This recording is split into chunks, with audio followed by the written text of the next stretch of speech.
To fall asleep means ghost bodies crawling in and dead sparrows floating in coffins filled with blood. Another bell at 5:30 a.m. The nuns gather to pray the rosary. Father Condon arrives at 7 a.m. to say Mass. He has a heart condition and a kind temperament, and must be helped to walk. Sister Angeline likes that he drinks the consecrated wine from the golden goblet with such gusto. After Mass, the nuns eat breakfast, usually eggs and buttered toast.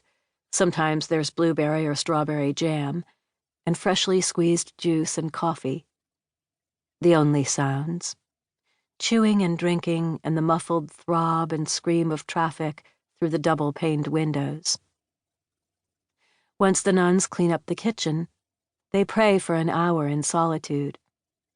Sister Angeline prays in her cell, on her knees, head in her hands. She prays for the suffering, the sick. She prays to be with the ones she lost. She prays to be forgiven.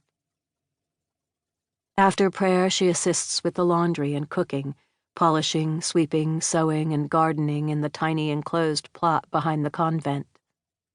Sometimes, while she works, rappers perform on the other side of the brick wall. It seems to her that rapping requires an incredible grasp of human nature. Also, fearlessness and urgency.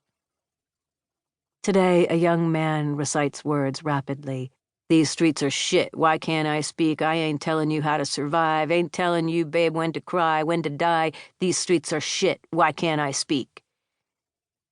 She can hear him breathing hard, and she feels an ache of pain for him, and it makes her call out, "I hear you." And there is a sudden silence, and then he says, "Thank you, whoever you are." Lunch is the biggest meal. Never meat, but sometimes fish, usually lentils and rice, and if it's a feast day, they might have cookies. They eat in silence except for one nun who is appointed as reader. The reader reads aloud the story of her choice. Whenever it's Sister Angeline's turn, she chooses a biography of a female saint. There are hundreds of these stories, and she wants to learn from all of them. These are women who didn't flee from suffering, who chose to live their entire lives at the edges, without possessions or power, undergoing hardship for the sake of others, who stayed true to themselves even in the gravest of circumstances, even if it meant being burned at the stake. After lunch, more prayer and manual work. At 4:30 p.m., they sanctify the day with vespers, by singing and chanting psalms. They must sing louder at vespers because of the yell and bellow of rush-hour traffic. The evening meal always consists of soup. The idea is to fast with only liquids until morning. Fasting is not an end unto itself, but a means of sharpening their minds and bodies for spiritual growth. For an hour after the evening meal, the nuns may use their voices for conversation, though Sister Angeline doesn't participate. She prefers to use her free time to pray, not because she feels spiritually superior, but because she feels she owes a great debt. In the beginning, she'd waited for Sister Josephine or one of the other sisters to say something about her lack of interaction, to insist she socialize.